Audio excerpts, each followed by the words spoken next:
Olá, estamos iniciando uma nova temporada do Contraplano em um ano muito especial. Em 2025, a Assembleia Legislativa do Maranhão celebra 190 anos de existência, completados no último dia 16. Por isso, vamos apresentar discussões com especialistas sobre projetos e leis que passaram pela Assembleia, traçando os impactos para a sociedade. Nossa primeira discussão é o combate à violência contra a mulher. Recentemente, a Assembleia Legislativa aprovou a Lei 132 de 2024, que proíbe o uso de recursos públicos na contratação de artistas que apresentem músicas incentivando a violência ou desvalorização das mulheres. Diante desta medida, como tem sido o papel de proteção à integridade física, psicológica e até mesmo social da mulher? Como propostas como esta podem ajudar na reeducação da sociedade para a valorização feminina? Como ideias como esta podem interferir na relação social entre homens e mulheres? É o que vamos discutir no primeiro Contraplano do ano.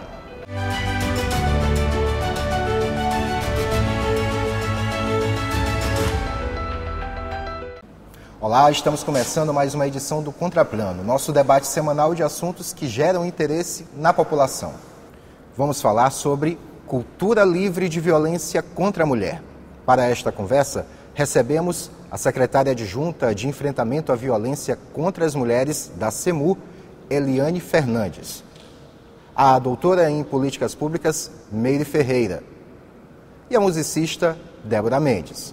Eu quero começar a nossa conversa falando justamente com a secretária Eliane. Secretária, queria que a senhora falasse conosco a respeito da importância de um projeto como este, que ainda está sendo encaminhado para o Palácio dos Leões para ser sancionado pelo nosso governador, pelo governador do estado.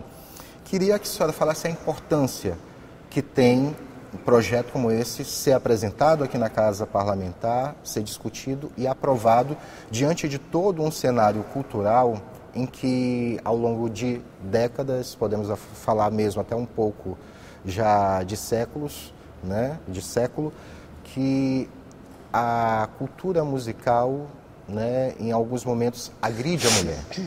Bom, João, primeiramente, muito obrigado de participar desse debate.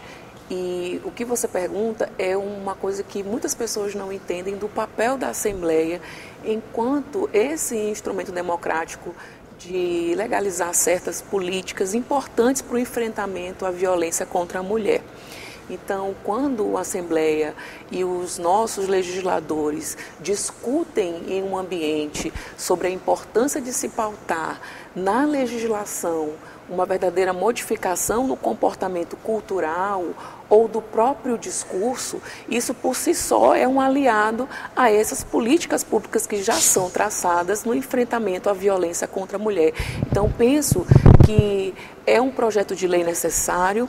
Como você falou, as mulheres elas sofrem uma violência em todos os âmbitos da vida, política, institucional, social, e quando as músicas ressaltam certos comportamentos ou valorizam certos comportamentos que perpassam por essa cultura ainda machista e patriarcal de subjugar a mulher a uma posição inferior, a gente percebe que é preciso um instrumento legislativo para que isso se introjete de uma maneira mais afirmativa e mais rápida em toda a sociedade. Doutora Meire, alguns estudos já mostram que a composição de uma música, a letra de uma música pode sim influenciar no comportamento da sociedade em relação a uma mulher. Ao longo dos anos, né, quando se para fazer a análise dessas letras que, de certa forma, são pejorativas, o que isso acabou influenciando ao longo dos anos nessa reação da sociedade com a figura da mulher?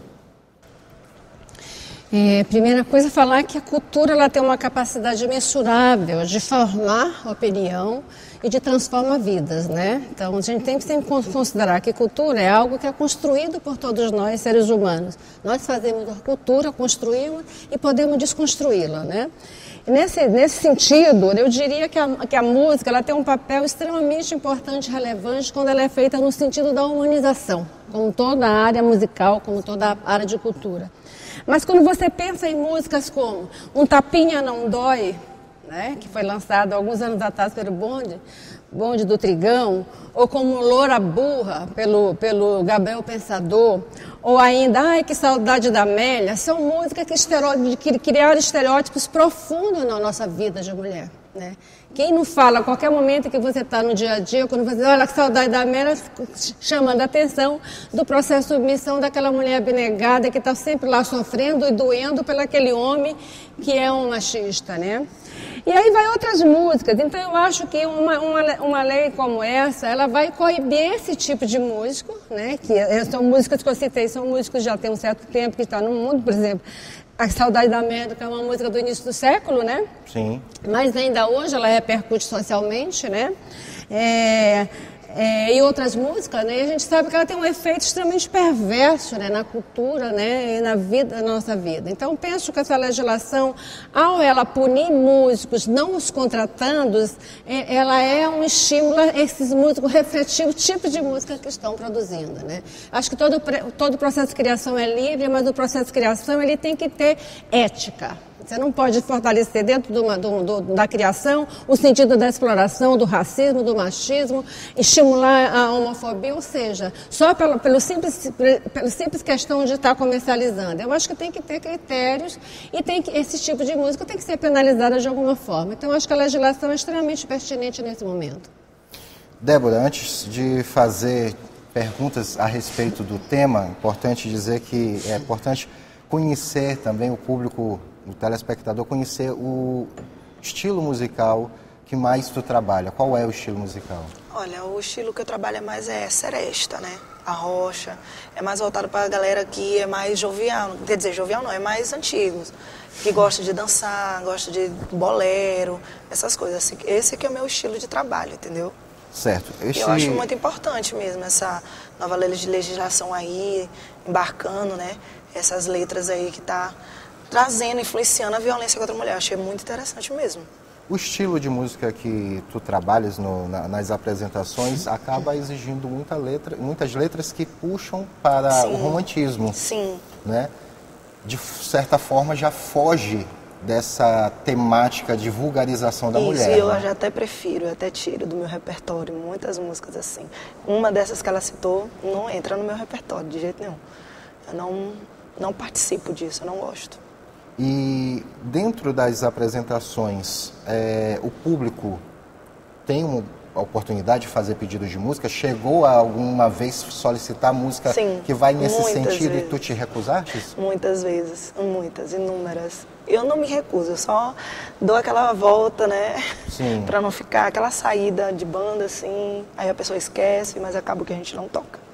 Certo. Secretária, queria voltar a falar a respeito dessa desigualdade que acaba caindo também no campo cultural, né?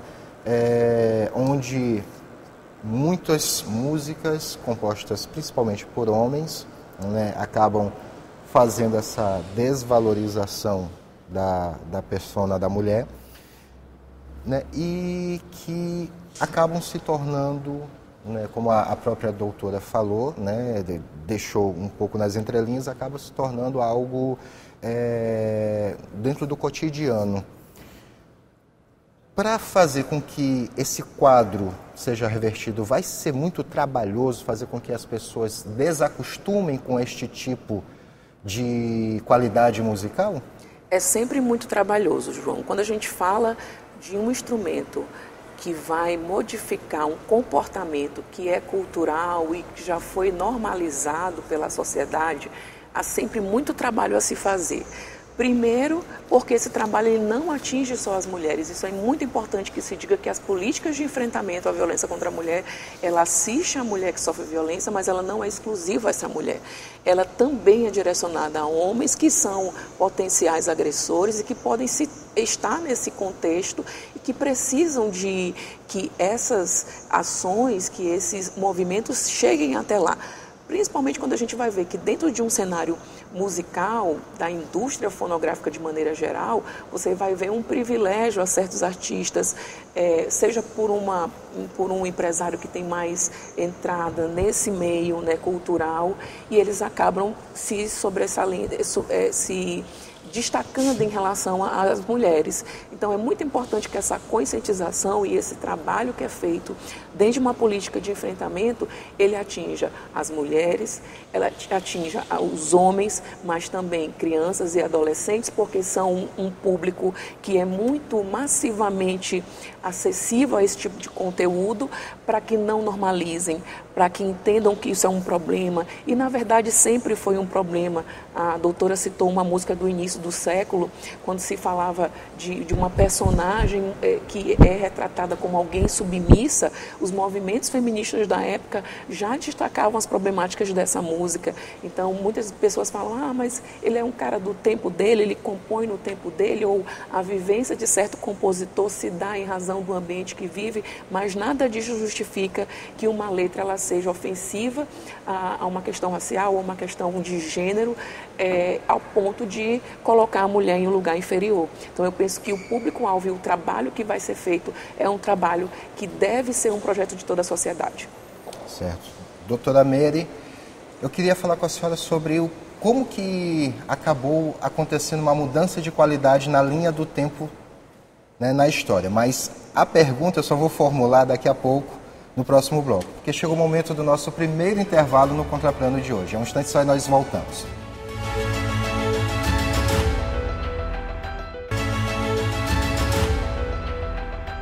Estamos de volta com o Contraplano, hoje falando sobre cultura livre de violência contra a mulher. No bloco anterior eu encerrei me direcionando à doutora Mary, que eu queria falar sobre a linha do tempo. Quero, na realidade, falar sobre a linha do tempo.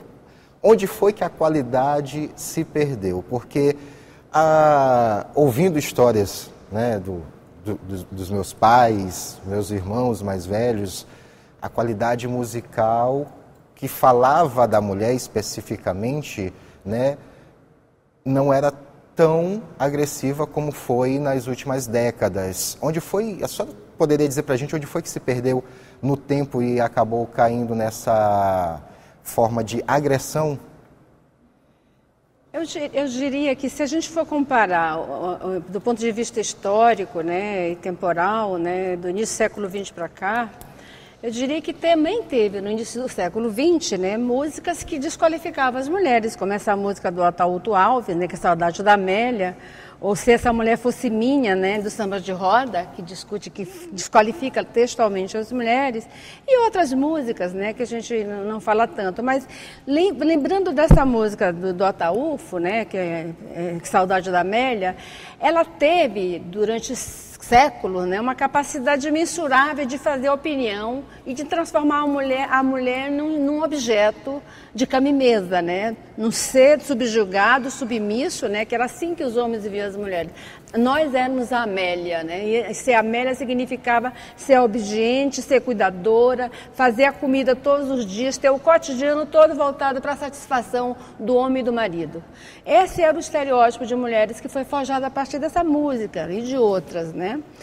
Eu diria que a pressão dos movimentos sociais, especialmente o movimento feminista, que eclode no Brasil nos anos 60, no mundo inteiro os anos 60, ele vai frear um pouco esse tipo de cultura, né? De cultura da violência, de cultura do subjugar, da mesma forma como também a cultura do racismo, né? Porque também os negros foram muito desqualificados através da música, do teatro, da dança, de tudo, da exclusão de uma forma geral. Então, eu penso que os movimentos feministas, os movimentos antirracistas que eclodem no Brasil, eles contribuem para politizar esse debate e interferir. Vejam, por exemplo, que essa luta do movimento negro no Brasil, ela tem uma capacidade imensurável de transformar essas relações de força, tanto é que hoje a Globo não faz nenhuma novela sem ter negras e negros protagonistas. A gente, 30 anos atrás, você não via negro protagonista. Chegaram até nos anos 60, eles pintaram um homem branco para fazer um papel do negro, né? Numa novela chamada Cabana de Pai Tomás, né? Para não ir muito longe, né?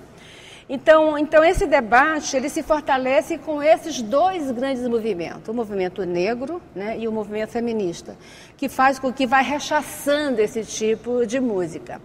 Agora, o que a gente tem visto nos últimos tempos que reaparece esse tipo de música, né? Não é só agora, já no século XXI, mas já no final da década de 80 aparece música, no início do século XXI aparece um Tapinha Não Dói, né?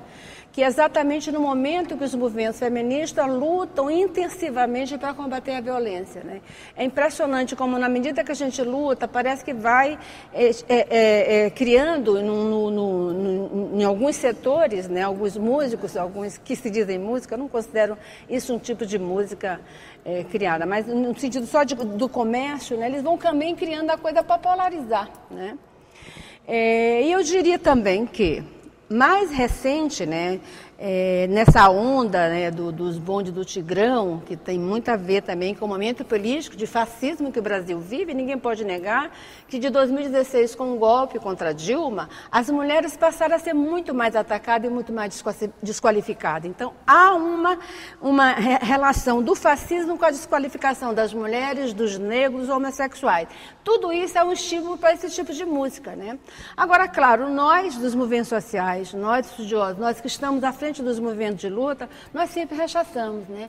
E isso reverbera para chegar ao ponto da Assembleia Legislativa, que a gente até se felicita, fazer uma legislação. Então, isso é fruto de toda essa luta que nós empreendemos há mais de 40 anos aqui no Maranhão e no Brasil há mais de 50, e que ela vem contribuindo para alterar, né, essa cultura da violência que, infelizmente, a gente ainda não conseguiu rechaçar de vez, né?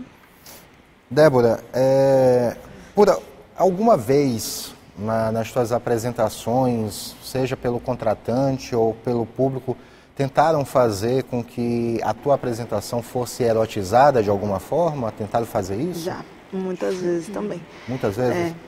Já tentaram contratantes, já tentaram modificar meu repertório, né? Inclusive não voltei mais, né, devido a isso, porque eu não aceitei que mudasse o repertório, queria que eu cantasse músicas de baixo escalão, que eu não vou falar aqui ao vivo. E a gente não acatou e acabou que a gente não voltou mais lá nessas casas, devido a isso, por causa do repertório. Então, tu te sentiste, de certa forma, agredida quando fizeram esse tipo de colocação? Me sinto também excluída, às vezes. Excluída também. Porque, querendo ou não, eles vão contratar somente aquelas bandas que tocam esses tipos de música, né? Eles deixam um pouco a gente de lado, não contratam mais, porque o nosso repertório não é do jeito que eles querem. Então, a gente acaba se sentindo meio excluído do ramo, entendeu? Não consegue fechar contratos, principalmente em época de chuva, aí cai um pouco. Mas depois tudo melhora. Esse é teu sentimento somente como artista ou como mulher também? Como mulher, porque tem algumas pessoas que trabalham de uma forma e tem outras que trabalham de outra. Muita gente quer comparar. Ah, porque fulana se veste assim, porque fulana vem se apresentar só de biquíni, por que você não faz igual? Então, de uma certa forma, está me desvalorizando e eu não vou trabalhar dessa forma, entendeu? Certo. Secretária, a gente está no momento de pré-carnaval, o carnaval está se aproximando, inclusive aproveitando, né, o trem do tempo que já foi puxado pela doutora Meire, tem uma música também histórica do carnaval, que é Vou Beijar-te Agora, né, de certa forma soa, né, um avanço por parte do homem para a mulher. Como é que pode tentar se controlar, dentro deste período de carnaval, o uso exacerbado de músicas que tenham letras que sejam ofensivas? Bom, a gente tem um cenário constitucional que abrange o direito de liberdade de expressão, né? Mas nenhum direito, ainda que seja constitucional e de liberdade de expressão, pode se colocar acima do direito à integridade da vida de uma mulher e de respeito, né, que consta também lá na Carta Magna de igualdade, de respeito a essa mulher enquanto um indivíduo que a gente sabe que, embora seja a maioria, é aquela maioria que ainda é invisibilizada, que ainda não acessou os postos de trabalho, que ainda tem desigualdades salariais, de oportunidade de trabalho. Então, a gente sabe que o carnaval ele vai estar nesse foco, principalmente em relação às músicas, porque elas são maquiadas dentro de um contexto de diversão. A doutora falou ainda há pouco sobre a importância dos movimentos negros, movimentos feministas nesse combate, nesse enfrentamento, porque muitas dessas músicas, você citou agora uma música que tinha esse conteúdo racial, mas tem também a do "O Teu Cabelo Não Nega Mulata", e a gente vai ver uma série de outras músicas que vão colocar isso de uma forma divertida, mascarando uma agressão. Então é muito importante que a gente se atente e a própria população comece a perceber e não consumir esse tipo de material que é agressivo. A gente trabalha, por exemplo, políticas de enfrentamento, como o protocolo Não é Não, para evitar assédio, importunações sexuais durante o período de carnaval, e a gente não pode estar fazendo essa campanha aqui embaixo do trio e lá em cima está tocando uma música que incentiva, por exemplo, o estupro coletivo. Então a população ela precisa ter alerta, de que isso é um tipo de música que coloca a mulher numa situação muito complicada, e a gente sabe que num contexto de fiscalização íntimo, o Estado não vai poder ser onipresente em todos os momentos. Então é importante que a população se conscientize que esse tipo de música é muito prejudicial, que seja consumida, seja por pessoas adultas ou por crianças, porque isso vai estar criando de novo uma cultura que desvaloriza a mulher dentro do seu contexto constitucional. Deixa eu interferir nesse pontinho, da música em si, Vou Beijar-te Agora, Sim. Que é uma música bastante instigante, Sim. E que o momento da música é muito propício. O carnaval é um momento que você ousa e você extrapola o seu direito de liberdade, Então, às vezes, a gente tem que lembrar, porque tem a questão do assédio, que não deixa de ter um assédio, e tem a cantada, Outro dia, numa pesquisa que eu fiz lá na UFMA, eu conversando com os alunos, você sabe diferenciar uma cantada de um assédio, E ele sabe claramente. Então, a cantada é alguma coisa mais sutil, que você chega devagar e você vai testando para ver se o outro, a outra, tem interesse, No meu tempo, que eu era muito jovem, eu sou do tempo do bichinho, que o rapaz fazia o bichinho, clicava os olhos, ou fazia assim, e a gente respondia com um gesto para dizer que a gente estava afim, Então, hoje não tem mais o bichinho, mas tem o corpo que reage, Todo homem que tem inteligência sabe quando um corpo, um olhar, está de aceitação. Ele então se aproxima, delicadamente.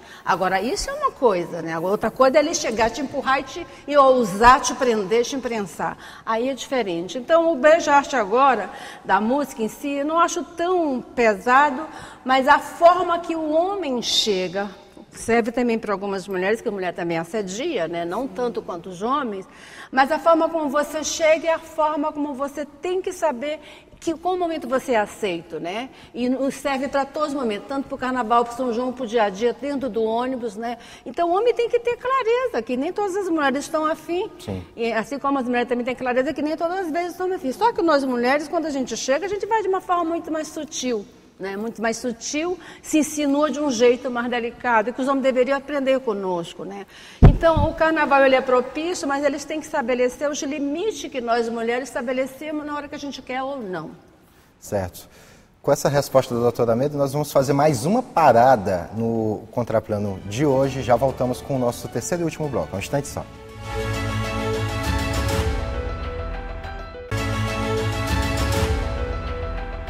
De volta com o último bloco do Contraplano.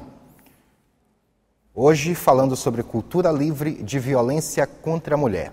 Estão conosco a secretária adjunta de enfrentamento à violência contra as mulheres da SEMUR, Eliane Fernandes. A doutora em políticas públicas e professora da Universidade Federal do Maranhão, Meire Ferreira. E a musicista, Débora Mendes. Débora, queria falar contigo agora a respeito, eu sei que a gente já falou um pouco sobre essa montagem do repertório que Sim. tu apresenta dentro, até sobre os pedidos que porventura são feitos, mas especificamente, já que agora há pouco estávamos falando sobre carnaval, a gente sabe que o artista, por mais que ele tenha um estilo musical, precisa sobreviver, ele toca o ano todo, independente de carnaval, São João, festa de final de ano. Sim. Então, dentro dessa tua preparação, nesse período do carnaval, como é que está isso, justamente pensando em fugir nesse tipo de estereótipo, né, da mulher submissa? Como é que tu estás fazendo isso? Não, tá tudo tranquilo. Continuamos fazendo da mesma forma. Nosso repertório, ele vem voltado ao axé, mas não são músicas que vão invadir, vão falar sobre violência contra a mulher. Nosso repertório não tem nada disso. Axé, tem carnaval, tem marchinhas, eu adoro cantar marchinhas, as antigas mesmo. Jardineiro, eu acho muito, muito, muito, muito interessante. Então, meu repertório é voltado muito nessas músicas antigas.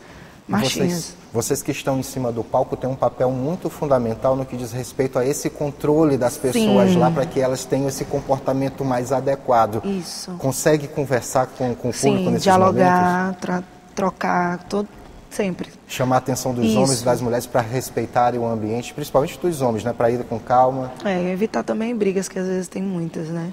Então é muito interessante a gente estar tendo esse diálogo com o público, para evitar, ajudar também, até assalto, tem roubo dentro, essas coisas, a gente tem que estar todo tempo atento, de olho. Certo. A gente está indo para as considerações finais. Eu queria de antemão agradecer a presença de vocês três. Obrigada. Enriquecendo o debate, mas queria nesse momento abrir para as considerações finais, que vocês possam ficar à vontade para falar, porventura, algo que não foi questionado aqui, que não deu para a gente explorar com mais profundidade. Eu começo justamente com a senhora secretária. Fique à vontade.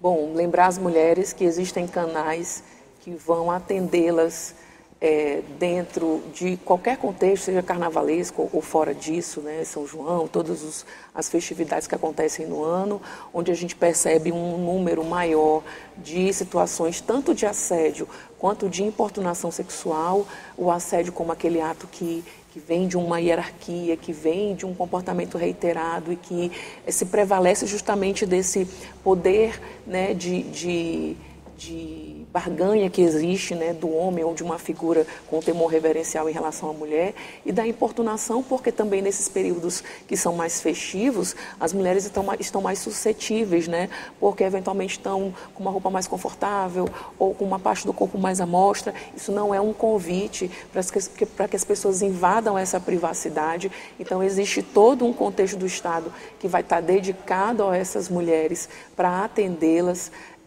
As campanhas também vão ser direcionadas a combate ao assédio dentro dessas festividades, com o protocolo Não é Não, que eu já falei ainda há pouco, a campanha do Carnaval, precisamente sobre o assédio, bem como o aparelhamento de algumas instituições públicas que também são aliadas dessa rede, né, de proteção à mulher, com a criação, por exemplo, das salas lilás dentro dos IMLs, onde vão se fazer os exames de corpo de delito, dos hospitais, onde vão fazer o atendimento dessa mulher que sofre agressão. Então, é muito importante que as mulheres saibam que existe sim um amparo estatal, que elas vão ser acolhidas, que o Estado tem se preocupado em treinar e qualificar a sua equipe de funcionários para que essas mulheres tenham um ambiente mais acolhedor e mais emocionalmente estabilizado, para que elas possam recorrer e denunciar esse comportamento que precisa não só de conscientização, mas também de penalização. Lembrando que durante o carnaval, nos circuitos, a SEMU vai estar fazendo atendimento a qualquer mulher que se sentir violentada no seu direito de ser mulher, né? Sim, a SEMU ela tem 4 espaços, na verdade, dentro do eixo carnavalesco da litorânea, né, onde vão se dar a maior concentração dos blocos, e qualquer uma deles ou qualquer outro órgão dentro desse sistema estatal pode ser procurado para atender mulheres que são vítimas ali, tanto do assédio quanto de importunação sexual. Doutora Mary, fique à vontade para as considerações. Então, eu penso... Primeiro, eu queria agradecer o convite para estar aqui nesse programa, para partilhar um pouco das minhas reflexões, dos meus estudos, né? Parabenizar a deputada Cláudia Coutinho pelo projeto de lei extremamente relevante, que é uma luta dos movimentos de mulheres de muito tempo e que vem... A sua ação, ela reforça a militância feminista no Maranhão e, quem sabe, não irradia para o Brasil esse tipo de projeto. Mas eu queria também acrescentar desse momento importante, que é o momento do carnaval, que é o momento de fato onde a gente extravasa as energias, as emoções, né? E a questão do assédio realmente é algo muito forte, né? Que é essa coisa também das fantasias, que é o momento que as mulheres ousam. Eu sou uma mulher que gosta de carnaval e que me fantasio, né? E não admito que ninguém me toque se eu não quero ser tocada, e assim muitas de nós também a mesma coisa, né? Mas é muito importante haver, né? Aí vem minhas inquietações, eu estou sempre colocando ideias para que o Estado, né? Pense forma de fazer esse trabalho educativo mais sistematicamente, né? Eu acho que não é só Carnaval e São João que deve se fazer campanha com assédio, mas ele deve ser um trabalho sistemático, trabalhado junto com as escolas. Por exemplo, a gente falou ainda agora de alternativa, né? Por exemplo, esse período as músicas carnavalescas, né, que ela aqui coloca muito bem também, a dificuldade que ela está tendo, a pressão que ela recebe como música, elas poderiam ser tema de discussão dentro da sala de aula, nas aulas de literatura, nas aulas de linguística, né, para que os alunos pudessem refletir as letras de música e poder daí detectar de como essas músicas acabam naturalizando a violência e o racismo, por exemplo, né. Então, eu penso que isso aí poderia ser um trabalho educativo que poderia ter muita ressonância no processo de reeducar a sociedade.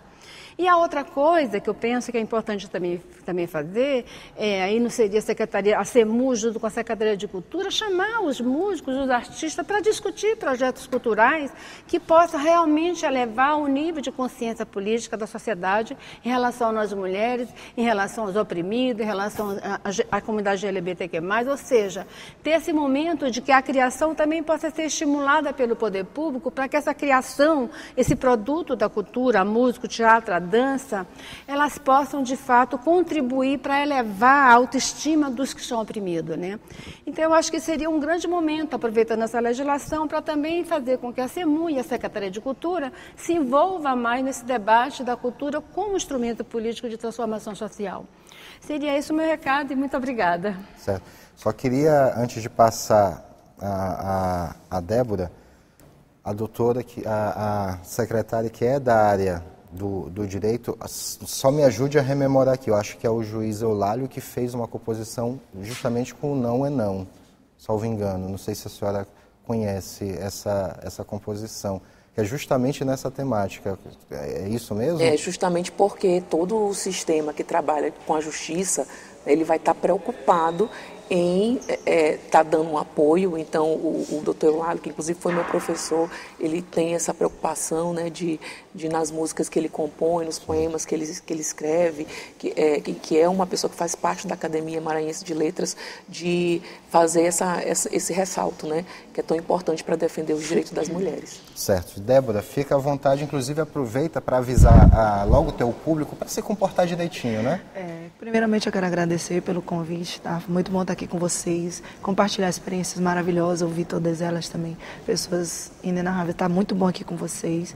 E dizer que eu fico feliz pela nova legislação que estão fazendo em prol das mulheres, né? Era um roteiro que eu já seguia, querendo ou não. Então, estou muito feliz e é só mesmo agradecer pelo convite somente.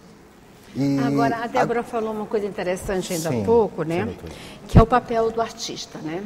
Quando você está no palco, e nós aqui estamos num espaço de poder, que é um programa de televisão, a gente tem uma capacidade muito grande de fazer opinião, né? Isso. E aí vai assim, que é importante, por isso que é importante a intervenção da cultura e da SEMU, no sentido de estimular os músicos a usar o seu espaço, o seu poder da música, da intervenção, o poder do microfone, trabalhar essas questões em cima do palco. Ela não cometa violência, não belisque, não puxe cabelo, essas coisas que as mulheres geralmente sofrem, os assédios que sofrem escondidos. Eu acho que é importante também sensibilizar essas pessoas que estão com a voz no palco. Por exemplo, a Shakira não deu show ontem falando das mulheres traídas. Eu acho que é hora do músico usar esse espaço para realmente fortalecer uma nova cultura, né? Uma cultura da humanidade, uma cultura do amor, uma cultura do afeto, do respeito a todas nós mulheres. Certo. Débora, para a gente poder encerrar, de fato, não precisa cantar, pelo menos citar uma frase. Tu lembra de uma frase de alguma música que valoriza a mulher? Consegue lembrar agora? Eu não consigo, não. Me deu um branco. Pronto.